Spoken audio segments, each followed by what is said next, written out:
you and this amazing community that we have, but let's get going with some obstacles. And I am just going to go through my list here again. I'll go for like 15 or 20 minutes. We don't want to spend too much time. And I actually I wrote an email about, I don't know if it came out yet, about a couple of these, but so we've got being tired from being a busy new mom, work stress, not pre-planning meals, and getting stuck with crappy options. So this is, and I wrote a whole email about this, and I think I might have talked about it in the last one, but being a mom is such a great thing and a beautiful thing, and it's just sometimes as parents you go through seasons. We go through seasons. I'm just gonna move my thing over here a little bit. Just one sec. So, we go through seasons in throughout the year, right? So right now it's January. We're like in a season of really working on our health goals. March break hits, maybe not as much. In the summer, not as much. So every year it's kind of like we have our ups and downs, the natural flows of a year. Nobody's going to be perfect 365 days a year. That's impossible. So as a mom, I mean, you have to give yourself, yeah, we want to be in the best shape ever. Obviously, that's how we want to be all the time, but there is a certain level of maybe right now your season is that the mom is number one, work is number two. Yes, we know that if you can focus on yourself, it makes you better at the other things, but it's just really challenging sometimes. So I would say, as far as like a new busy mom, give yourself some grace. Number one, there's only so many hours in the day, and there are people that count on you. But thinking about kind of the other side of this stuff and the not pre-planning meals and the getting stuck with crappy options. So that would be something that I can give a little bit of advice on. I would say that the grocery stores are a lot better than they used to be, and I know things cost different amount of money, which can be a barrier, but they have like easy to get like beef jerky, easy to get protein options, and even if it's not the best of the best, if you can get like a 50% off of like some shaved turkey or something like that, then that's going to be a lot better. And putting that in a sandwich, that's going to be a lot better than grabbing a drive-through item or something like that.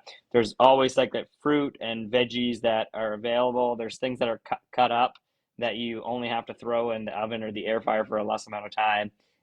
So it can make your life a little bit easier as far as like options available. So yeah, I wouldn't necessarily subscribe to only crappy options to being available. I would ask what your environment is. And I guess if you have kids, then there are going to be some options available that don't necessarily align with your personal fitness goals. But I would say meal prep services, if you have that, I mean, there's all kinds of different meal prep services these days. I haven't used many of them, but they seem to be pretty affordable. And then I would utilize this group as best you can for accountability. But excuse me, I just had a Hungry Bowl, which I love Hungry Bowl. And so again, going back to again the not planning meals, getting stuck with crappy options. Do your best with what the grocery stores have available: the salads, the protein options, the hard-boiled eggs that you can get now that are already peeled, and all of that stuff. And the sushi. I mean, there's some good options in there rather than the crappy options. The thing I did say crappy, the things that might be holding you back from your goals. So again, number one thing, give yourself some grace as mom. It's not going to be perfect. We want to do the best that you absolutely can with what you have available, and then the things that you can control. So if you have a partner who can help you with meal prep, if you have anybody in your family that can help you with meal prep and planning and things like that, just don't be shy to ask, and that's a big one. And then if you can take advantage, if you have the means to take advantage of a meal prep service when in need, or going to the grocery store and finding those options that might just be a little bit better, or going to Costco and loading up on Premier protein shakes. That's what I use because I'm too lazy for mixing protein now. Like I'm too lazy to shake something with protein in it, and that's just me. So just find what works for you on that kind of stuff. So that's obstacle number one. Then we've got plantar fasciitis has been causing me issues. This is one person. Work stress, commitment issues, and no one to lean on to keep me accountable. So no one to lean on to keep me accountable. You must use me. You must use the group. You must use every resource available to you. You got a best friend in here somewhere, and I don't know who this is because I wanted this to be completely anonymous. But you've got someone that feels just like you. You've got somebody that's been where you've been, that is where you want to go. There's literally everybody in this group, and you have the coaches available. So please don't say no one to lean on. You may feel like in your everyday life you don't have someone, but you can use the Evolve community as much as you can. So please do that. Commitment issues, yeah. I mean, that's just something that you're going to have to overcome. It's tough Matt, I guess, appearance would say, there's the hard that you want to choose. I'm rambling a little bit here because I was trying to formulate that thought, but there's hard now, which makes life easy later. So getting committed is hard. So committing to the process for very long periods of time, 6 weeks, way beyond 6 weeks, and what you can accomplish in the course of a year is just incredible. But you have to commit yourself, and it's just something that you're gonna have to be able to think a little bit more long term than you're used to. And then again, so then it's easy on the front end is to not be committed. So I really, I believe in labels. I really, really believe in labels. And right now, I see that, and you're labeling yourself with someone as someone with commitment issues. And I'm not a therapist, and I completely could be wrong, and I would never want to offend anybody. But if you were to label yourself as somebody who is committed, if you were to wake up every single day and look at yourself every night when you go to bed and say, "I am committed to this," that goes a long way, because your subconscious, when you tell yourself you have commitment issues, your subconscious is going to kind of drive your behavior towards having commitment issues. So I would say commitment will come with increased accountability as well. So do your best with the environment you have. If there's people around you that aren't supportive of your goals, maybe you want to have a conversation with them. Maybe you want to have a conversation with Dr. Dana, who can help with that kind of stuff as well. And work stress, I mean, yeah, I'm not necessarily capable of helping with work stress. I have work stress. When I have work stress, I just work more, and that I wouldn't say that's a solution for most people. I don't have kids or anything like that. And then plantar fasciitis, again, that sucks. It's something that is hard to overcome. We can modify anything you want. There are things that you can do. You're not always going to be not injured and things like that. So it's a more of managing that rather than not doing anything. So those are some great obstacles, and I appreciate the person who shared that. And I hope I wasn't too tough. But I am like I so believe in labels so much, and I see it all the time. So hopefully we can work on that. 2 week trip to Florida in February, and that is a great time to talk about Julie. So Julie, oh, love Julie because she proved it. She just proved it to me that it's not real weight gain when you go away. So Julie was a 90-day coaching client of mine. We were working one-on-one together, and a lot of people, and again, props to Julie, and I like Julie a lot. Love Julie. I'll throw the L word out because she's great. And um, sometimes people don't join the challenges because of trips. So good for you for joining this challenge, paying money, even though you have a 2 week trip to Florida. You're going to enjoy the crap out of that trip. And Julie joined the 90 days of coaching, paid a lot of money. It's $1,500 to do the 90-day coaching program with me. And the results spoke for themselves. But we knew Florida was coming, so we planned before and we planned after. So for kind of like the 2 weeks leading up before, and you might not have 2 weeks before this trip, Julie was very consistent with her workouts and very consistent with the habits that she chose. I would say like 97% with the habits that she chose to be held accountable to, similar to the ones that you have right now, and just kept the average nutrition a little bit less, focus harder on the protein, fruits, and veggies, making sure we're not starving ourselves whatsoever, but just inching a little bit lower in the calories so that the average over time, because we knew her dad is the best strawberry daiquiri maker in all of the land. So we knew that was going to happen. So Julie went, and Julie exercised on vacation. Probably, I don't know if it was the first time, but she had a great vacation. She utilized the mornings to exercise, and then she had lots of fun, and she drank the strawberry daiquiris and all of that. And she came back and she got on the scale, and she was up, I think, 8 pounds. And I was a little bit shocked, to be honest. I mean, I knew it was going to be up. And Julie, normally when people see that happens, what happens? You get discouraged and then you fall off the wagon because you think it's not worth it. This is not working. Julie had, again, she was invested, just like you are invested in this challenge. Julie was invested, and she just got right back on the ball. And admittedly, it wasn't perfect when she came back. It's hard to come back from Florida. You're bloated. You don't feel great. You're probably tired from traveling and stuff like that. And then the next week, she lost 9 pounds. So she was net down 1 pound from before she left, proving that you can't gain 8 pounds in a week. There's no way you can gain that much. You'd have to be in a calorie surplus of 8 times 3,500. So that's like 30,000 calories. Very, very hard to do that in a week. So with your trips, with your travels, with your weekends and stuff like that, you can just plan. You can adjust things before. And, I'm 36. I still like to party. There's no doubt about that. I'm very honest. I like to drink beer, and I like to stay out late sometimes when I'm away, but my trips are way different. I remember my first trip And Trisha's on here. Trisha's going to Cabo San Lucas to my condo in March.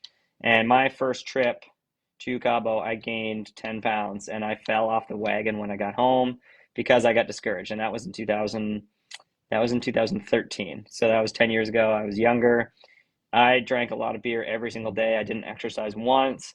And just like, yeah, when I was younger, that mattered to me. Like I thought it was fun and cool and everything like that. But I just now when I travel, just life is way different. I like to get up and I like to exercise. I like to go outside and do active things. I don't care about what I eat for lunch, so I always just eat a nice healthy lunch. And then I do care about supper and I like to go out for supper and I like to be social, even if I'm just sitting at a bar by myself, drinking a beer, watching the Raptors game. But I'm able to kind of keep things in line there because my activity level is much higher. I don't have anything to drink. I never drink any alcoholic beverage until I drink at least 3 liters of water. Generally, unless we're going to like a beach bar or something like that. If I got some friends there, Christine and Jen will be there. We have a beach bar day coming up February, like, I don't know, 19th or 18th or something like that. So yeah, so you can plan and prep. Your vacations can look different. If you only get one vacation a year and you want to go party every single day, then power to you. Like that's great because you have a stressful life, I'm sure, and you're super busy. So we want to take a load off and just forget about all of the real life stress and enjoy the beach and all the tasty drinks. But strategies may change over time, and I have just as much fun. You know, all of that. Yeah, Trisha's kids will be there, so no partying. Don't take them to Squid Row. Okay, and same deal. February is my kid's birthday month. Birthday month, great. Cake every day for a month. That'd be awesome if it was ice cream cake. Same deal. Plan, prep, all of that stuff. Then we've got work schedule, myself, and winter weather. So winter weather is a very common one. You're not necessarily going to have the same gym schedule as you always have, but I would say we have virtual workouts. Working at home is not fun. If you have a little bit extra discipline, you can get them done and you can ask for accountability in the group, work out with a buddy or tell people, hey, I'm going to do a virtual workout and get her done. But you just have to be a little bit more intentional with your movement and things like that, and exercise from home, exercise closer to home, and stuff like that. Maybe some walks if there's safe side walks and stuff like that, rather than getting in for a cardio class or an in-person session. But yeah, winter weather's definitely a big deal. It gets darker earlier. It's not as safe to walk around and stuff like that. So take advantage of as much home exercise as you can. If you go on the member site, you have tons of resources there. You've got YouTube. You've got just so many things. And then myself, yeah, I mean, we're always our own worst critic. I would just say, think about if I were to come to you, if Matt Benvey were to come to you and say, I'm really struggling, my food is not on track, I need help exercising, you would give me the best advice. Like you would be my biggest cheerleader. You'd probably check in with me all the time. So thinking about how you would coach others and how you would help other people overcome things, just try to talk to yourself like that. So we're our biggest critic when we really should be our biggest cheerleader because it is within us. It's just there's barriers and some things that need to be overcome for that. So just remember, if we're going back, if you've been listening this whole time, if we're going back to labels and placing labels on ourselves and things like that, then you want to label yourself as somebody who does or is or whatever it is that's holding you back. So if you're somebody who's usually late, you want to label yourself as somebody who isn't late, and you tell yourself that every day, and take the steps necessary to align with the label that you've put yourself on there. So I think I did an okay job on that one. And if you are listening and you need any further context on any of these, then happy to chat even further. Maybe I'll do one more, and then I'll go from there the next time. Okay, so last one. We got myself again. We got if I get sick, keeping up the motivation if I don't see results as fast as I should. Okay, thank you for that. That's great. Because I'm sure many people are feeling the same way. And I've already had people and I'm good at getting less frustrated, I would say, but mass media has really ruined us and all of the ads that you're getting promising faster results on the scale when that's just not real life. So thank you, Trisha. That's changed the way I speak to myself has changed my life. So I think it's very important to share. So where are we going with this? Oh yes, the results. So I mean, number one, you're again bringing out tough Matt. Like none of us got out of shape in 6 weeks or 1 week.